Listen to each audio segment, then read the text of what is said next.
Se un bicchiere cade e si rompe, puoi sempre provare a incollare i pezzi, ma se cade ancora e ancora e ancora, alla fine quello che resta è piccola che vetro. E io a un certo punto ho iniziato a chiedermi, a che punto sono io?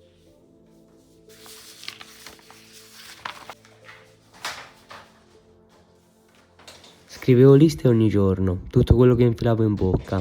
Credevo mi aiutasse ad allontanare i cattivi pensieri, ma non mi rendevo conto che stavo allontanando anche le cose buone, la bellezza, le persone, la vita intorno a me.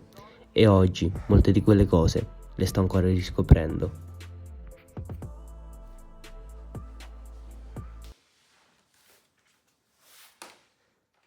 Prima della dieta mangiavo malissimo, pizza quasi tutti i giorni, hamburger, cibi fritti, bevo anche 3 litri di Coca-Cola al giorno. Non stavo bene con me stesso, non mi piacevo.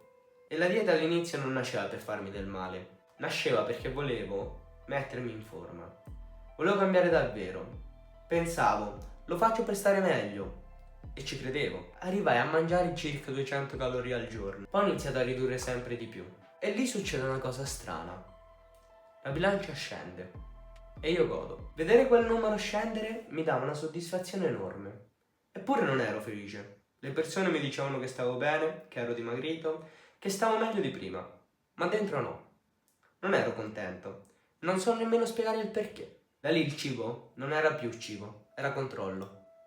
Sapevo le calorie di tutto, eri alimentari, ogni giorno.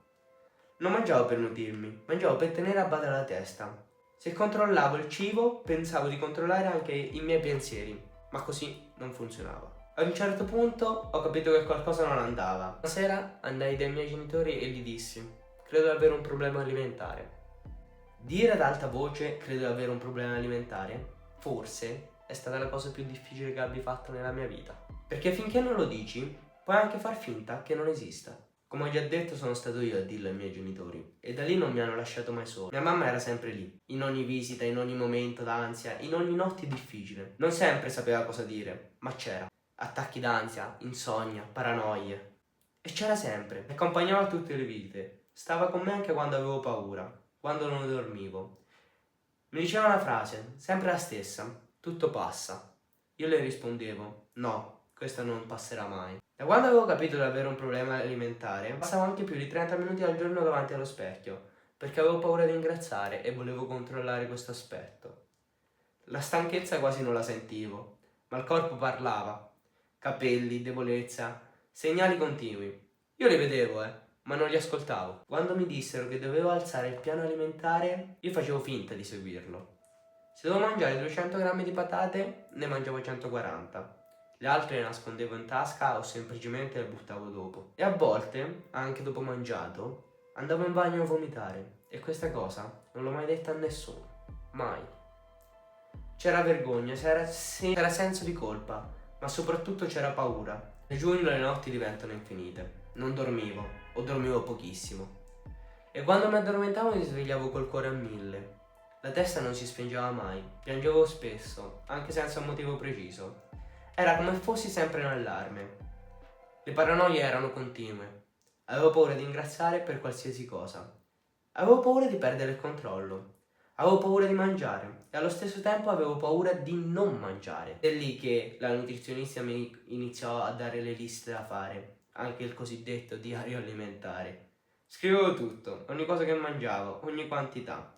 All'inizio mi dava una sensazione di sicurezza, come se mettendo tutto nero su bianco potessi tenere a bada la mia testa. Ma era una bugia, non mi stava aiutando, mi stava intrappolando. Fuori sembrava che stessi seguendo il piano, da dentro no. Se dovevo mangiare una certa quantità, la riducevo. Un po' nel piatto, un po' nascosta in tasca, un po' buttata via.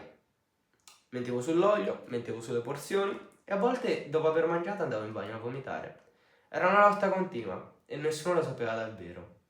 Le ossessioni non erano grandi, erano piccole, ma costanti. Pesavo tutto, controllavo le etichette, ripassavo mentalmente cosa avevo mangiato durante la giornata. Se sentivo la pancia un po' piena, andavo in panico. Se mangiavo un po' di più, mi sentivo in colpa. La mia mente diceva una cosa, la realtà un'altra. La mente urlava stai ingrassando, ma in realtà stavo solo scomparendo. Il 4 agosto 2024 me lo ricordo benissimo. Quel giorno sono uscito a camminare con 38 gradi, solo perché avevo mangiato e non volevo stare fermo. Dopo una breve litigata con mia mamma, che giustamente non voleva che uscissi per andare a camminare, io sono partito, ma poco dopo casa mi sono fermato e lì mi sono detto per la prima volta: forse sto esagerando.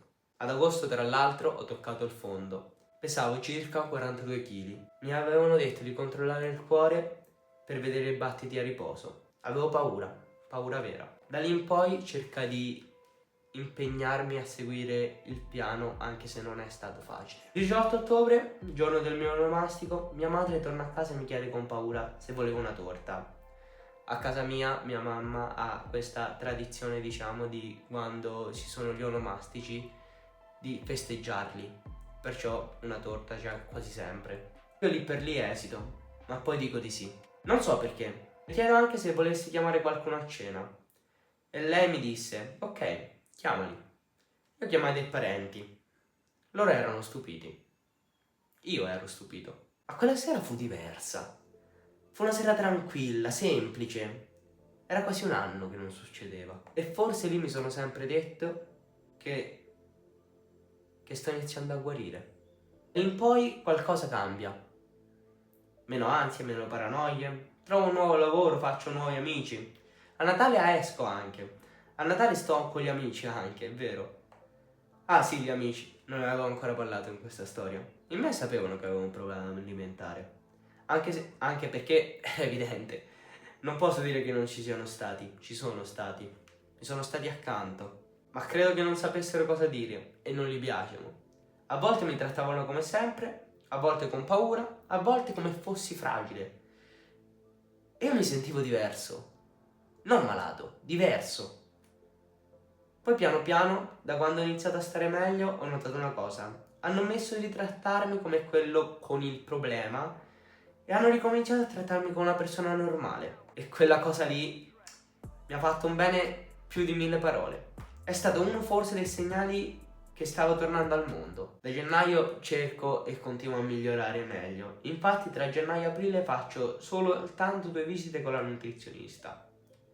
Il 3 aprile, all'ultima visita con la nutrizionista, lei mi dice: credo che con oggi abbiamo finito. Rimango fermo. Non so se ridere o piangere. Mi passavano davanti gli ultimi 8-10 mesi di vita. Le paure, le notti insonni, le rinunce. Esco e mia madre mi dice: ce l'hai fatta, è passato. E lì mi ricordo di tutte quelle notti in cui lei mi diceva: tutto passa. Aveva ragione. Oggi ho quella frase tatuata sul braccio per ricordarmi che anche quando sembra impossibile, tutto passa per davvero.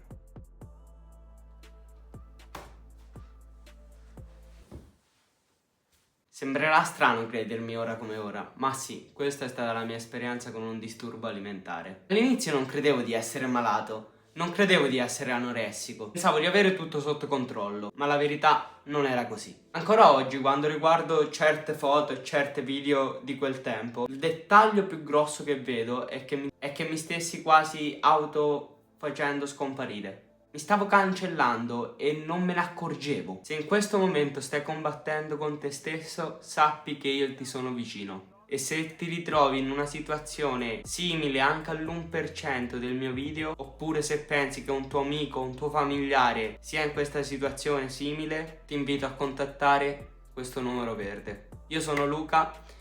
E una cosa che volevo fare nel 2026 era dare voce a questa cosa che ancora oggi in Italia viene data tanto per scontato. Io ti ringrazio per aver guardato il video e ci vediamo il prossimo mercoledì con un altro video. Ciao!